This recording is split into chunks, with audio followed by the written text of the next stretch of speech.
ñi ngi sàkku ci ngeen wéy di abonné ci chaîne bi di ko partagé te di bës j'aime bi waaw muy gën a yaatu ndax mbokki taal bi yëpp mën cee jot mën cee raditu hanil mawla ala allazi rabba wadi wa aghnani akrim bihi rabba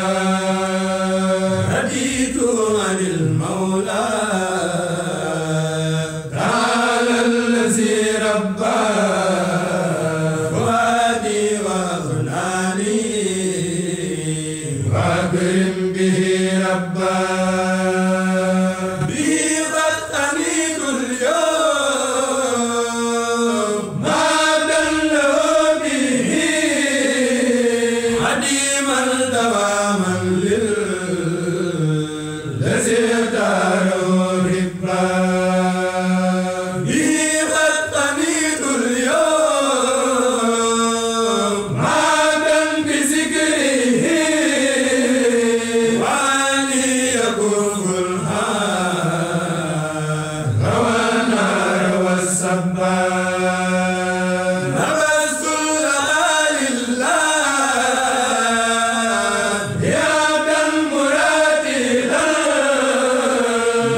ñu ngi sàkku ci ngeen wéy di abonné ci chaîne bi di ko partagé te di bës j'aime bi waaw muy gën a yaatu ndax mbokki taal bi yëpp mën cee jot mën cee